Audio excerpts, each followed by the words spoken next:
That presents a challenge. When you look at all of this in the final analysis, what we're really dealing with is economic architecture. And the future economics of our town, in so many ways, will be impacted by the decisions we make in this budget process, as there have been in the past. Some of them smart, some of them not so smart.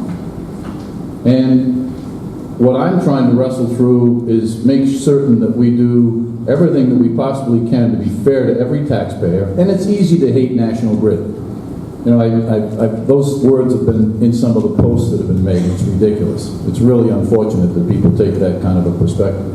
I don't have any particular affection for any company or, well, some people I do, but we don't have to get into that now. The issue is that National Grid happens to be our largest taxpayer, by far. And will continue to be tomorrow and next year and the year after. I think that's our good fortune to a point. But we needed to work through that circumstance of figuring out what the values would be and how to be fair both to the homeowner and to any business, including National Grid. I think we've done that, or attempted to do that in everything that we've done, to the point that, in fact, National Grid has overpaid, Cynthia, well over $1 million in taxes. Well over. In the wind down of this circumstance where they're correcting a mistake that they made 4 years ago in their tangible tax filing. There are a lot of moving parts. The economic architecture that I'm trying to work through is to make sure that when we do finally set rates, and obviously that won't happen tonight, what we're here to discuss is the budget. I hope that we can focus on that. And each line item in the budget, because it deserves our attention. We will conclude the rate structure once all of these parts have finished moving in a way that respects the individual taxpayer as well as every business in town, and tries as hard as it can to keep us postured for both sustaining our residential base as well as encouraging future commercial base. Currently, our commercial base, I think the total is about $12 million in tax revenue. That comes from less than 10% of our land area. Without that base, we're in a lot of trouble. In a $36 million roughly revenue raising that we do locally. Again, not to a point where we bend for every issue that somebody might push before us, but we respect the reality that as we set rates, as we make these structural decisions, what will happen 5 years from now? What will happen 10 years from now? Our tangible tax rate is in the top 10 of the state. I can tell you that in other communities, they are wrestling with ways, how do they bring it down? It is very difficult to do. So increasing the spread between our commercial and residential rate and our tangible rate is one of the challenges that we have. And that was also a factor in what I posted, was a drive to try to keep the spread the same. I don't think that's going to work, but it was a base starting point. And I guess I'll just conclude by saying there's more for us to look at. There will be additional considerations that I look forward to discussing with the council leadership well before they set the tax rate later this month. Thank you. I just want to set a little ground rules for people, just so we're kind of all on the same page. I'm not limiting you to a time. We're not going through the budget line by line. You can come up and ask any questions that you'd like, make any comments that you like. I'm asking you to be respectful of other people, not to make personal claims or whatever. If you have questions, it may be the administrator, it may be the finance director, it may be someone from the council, it may be someone from the budget committee that they may have the answer. That's how we're going to do this tonight. I'm not putting a time limit on anybody. I don't like that. I've never agreed to that. So With that, anyone that likes to come up and speak can come up and speak. State your name and your address for the record, and you can ask your questions, and hopefully we can either answer them or we'll take it under advisement. And we're not setting the budget tonight. The budget will not be set tonight. The budget will be set in 2 weeks. Tonight is the night for public comment. When this board sits down and sets the budget on the 24th and 25th of June, we will not take public comment from anybody. It will be discussion amongst the council, with any questions coming from the council to those that we may need to get answers from. So with that being said, we open up the public hearing. Then we need a motion to open the public hearing? So, Mr. President. Motion by Mrs. Zawanski, is there a second? Second. Second by Mrs. Bonioli. Roll call vote. Mrs. Bottomoli? Yes. Mr. Ogier? Yes. Mr. Zalinski? Yes. Mr. Vadeney? Yes. So with that, if anyone would like to come up, come up. Your name and your address. Good evening, Captain Tim Lafferty with the Smithfield Police Department, 211 Drive, Smithfield. I'd like to address the council today for a couple of issues. One, excuse me? Is this on?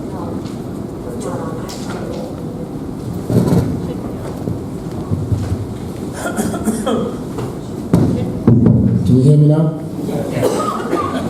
My name is Captain Tim Lafferty. I'm with the North Smithfield Police Department. I just have a few concerns, one with a few with the capital budget and a few with the operating budget. I'll start with the operating budget and I'll start with the Explorer program. We've done a lot of community policing things with the town. We've been trying to build our community policing. We've had Touch a Truck. We've assisted in the Heritage. We've had our Citizens Police Academy. We'd like to have a fully funded Explorer program, which is, we've taken a boilerplate from most of the successful unit Explorer programs that have been in other police departments such as Johnston, Warwick, Pawtucket, Situate, Smithfield. What it is a age group of 14 to 17-year-old children. It's going to be headed by our SRO officers. It's not involved in the school, but we're using the school resource officers because we felt they were the most prepared and educated at this point to run the program for us. We had asked for $20,000, which would be funds that would fund our community policing, Coffee with a Cop, our Halloween event, our Touch a Truck event.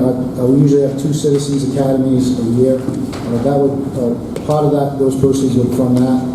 And the other half, roughly between $15,000, would fund our Explorer program. It's a cost of $35 per student for insurance. We have 20 applicants now. It also includes a 1-week stay at Camp Farnham. I have a syllabus and what they would learn at that camp for 1 week. That's a $350 cost per student. And there's cost for uniforms, training for SROs to be trained as Explorer police officers that run Explorer programs. So I would just like to address the council. I have pamphlets if you want to look it over at what benefits the children that join the Explorer program. It's a great bridge between law enforcement and the community, especially with young adults, male and female, who have aspirations to be law enforcement officers. I have the syllabus for Camp Barnum, and I have pamphlets that we have designed to explain a little bit about the program. I just would request from the chief and myself that we feel it's a very important unit of our police department to start bridging the gap with the younger citizens of this town of North Smithfield. We have a great successful SRO program, and I think this will springboard into another great program that we could provide for the citizens of North Smithfield. Captain Lafferty, just a quick question. Yes. Is it under community events? Is that what the line item? Yes, we developed a community event line item because we wanted to spend some money as far as community outreach programs like the Citizens Police Academy, Coffee with a Cop, Touch a Truck. We were involved in the Heritage. Memorial Day event. And these explorers would help out in graduation day, Pumpkin Fest, and any other events that we have around town that we utilize EMA, law enforcement, just another branch of our department that we could utilize to help out for parking or anyone that may need help. And that's a certain training they get. It's like a quasi-paramilitary organization that teaches a lot of law enforcement skills. Excuse me, And yes, how many students were you, or how many? we have 20 applicants and 15 right now have gone through the process. Meaning that the applications have been going through and we have 15, but we have 20, it seems, on the horizon.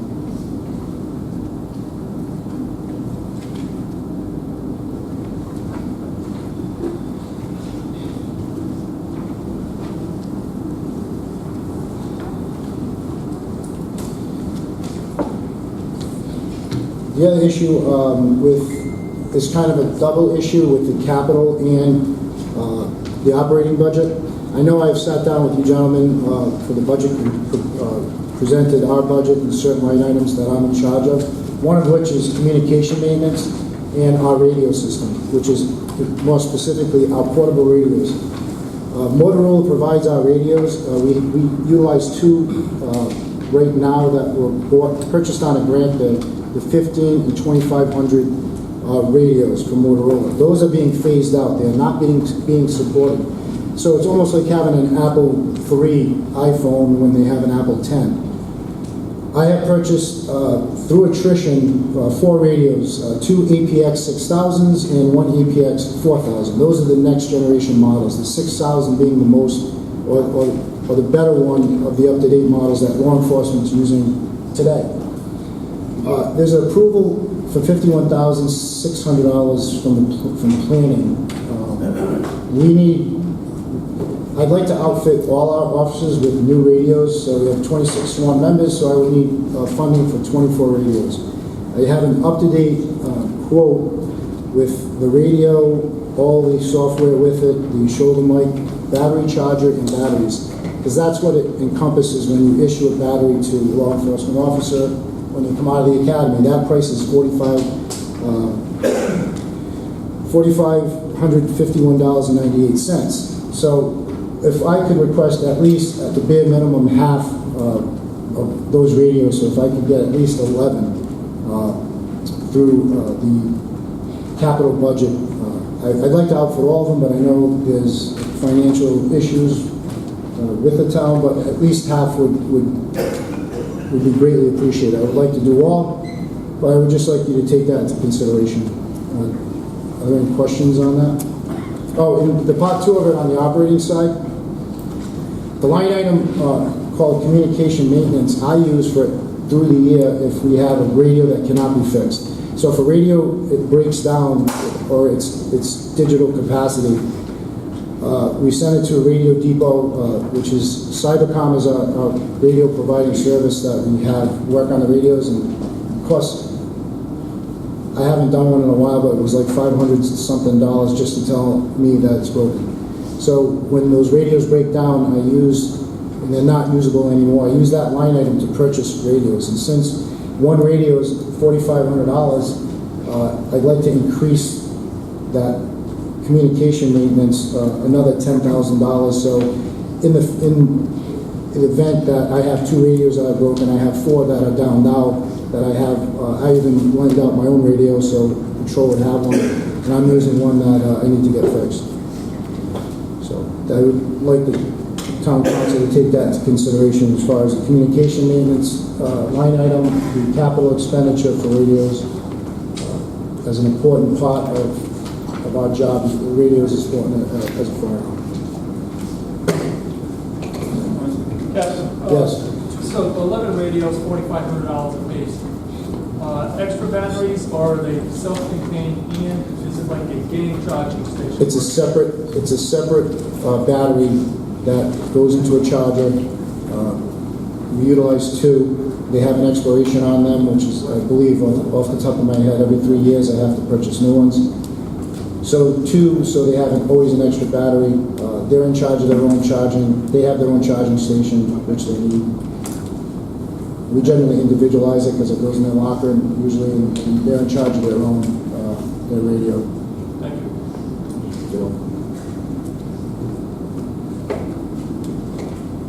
Any other questions? Thank you for your time. I appreciate it. Thank you. You want to comment, Fritz? Leave that with that, please.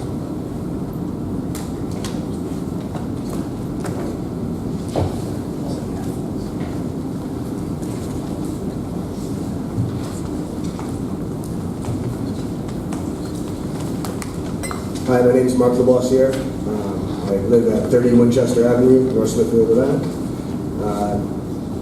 Anyone who's heard me speak before has heard my story, and my story is that I started teaching here, and then I realized that this was the place that I wanted to raise my family. So we moved here, my wife and I moved here because we value the educational programs that North Smithfield provides, and we realize that it is a very, very good school system. Gary said something interesting right off the bat, and that was that residential rates have doubled, or residential rates have risen at double the rate of the commercial rates. I believe that's what you said, right? Okay. So in my mind, that is a direct correlation to how well our school systems are performing. People want to move here. I have many friends that are in real estate and they serve in the Rhode Island area, and they said that this is a hot area because of the school system. I believe them, but I think that it's sort of neat to hear that being backed up with the fact that those rates are rising. My biggest concern, and I'm sorry, I did some quick math. My house, in and of itself, the value of my house has gone up by 17% this year, or over the last 5 years since I purchased the house. So again, this is just more data that's saying that those rates are rising. I just strongly think that with all of the changes that are happening with the 3 buildings, because now we have 3 buildings instead of 4, I worry that reducing the allocation to the schools is going to be problematic for all of the changes that we're going to be facing. And I would just say the way that the state aid is coming down and being lowered all of the time, every single year, it feels like we're getting less and less state aid. I would implore the town not to double down on us getting less and less state aid. I know that's not your fault. I certainly hold no blame. But I do think that that's an important realization, is that the state is sort of forcing our hand, your hands, to pick up more of the dime. It's not fair, especially to the smaller communities. And I really believe that, I could hope that perhaps the smaller communities could kind of band together and push back and try to get the state to try to change their outlook on things. That's it. That's all I have. Thank you. Thank you.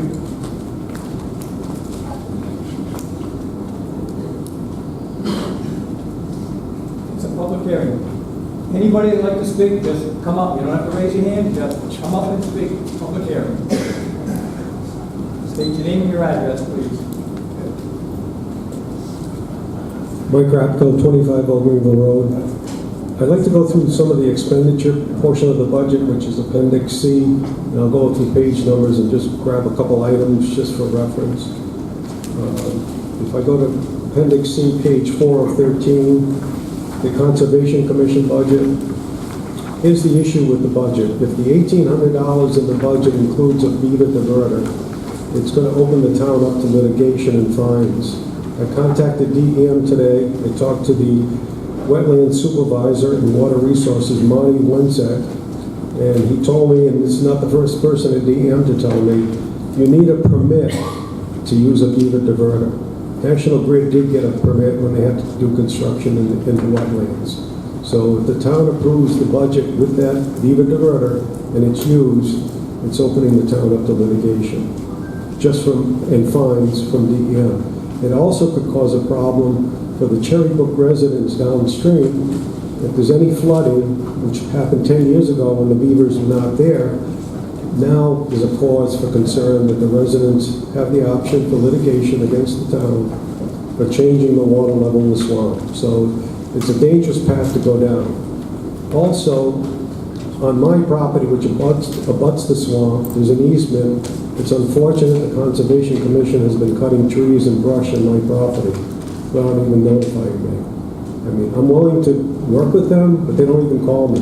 I just go there and there's a chainsaw running and someone's cutting a tree. A lot of those trees are in the wetlands. It's another potential violation from DEM. So I think we have to do a better job. The council has to do a better job working with the conservation, give them some direction. So I don't know if the solicitor should call DEM and get some of the policies that are required to manage that cedar swamp. But to approve a budget is very dangerous at this point, and maybe some of the residents from Cherrybrook are going to speak up tonight and ask questions. And it's interesting, in your capital budget, which is on page Appendix D, 2 of 3, you have $14,000 set aside for a Cherrybrook flood study. So why would you apportion a flood study and you're going to allow the water to change? You're going to give the beaver diverter in the budget, and now you're going to do a study to figure out what you have to do to prevent flooding in the swamp. So it's conflicting. So it'd be better not to go forward with the beaver diverter in this budget. You can do the study for $14,000 and figure out what's wrong with the flood levels in Cedar Swamp, then make a decision in the next budget. Just as a point of order, Mike, Yeah. that $1,800 does not include the beaver diverter. Oh, that's what I was asking about. That's their question, that's what they were requesting in their operating budget. Okay. We know there's a request out there, we haven't formally heard it as a council or the budget committee. We know there's a request out there, but this is not part of the budget, so. Okay. No, beaver I'm glad to diverter hear is not that. in that budget right now. No, I'm glad to hear that it's not in there, because you shouldn't be touching the beaver dams, you shouldn't be cutting brush, you shouldn't be lowering the water level unless you go to deep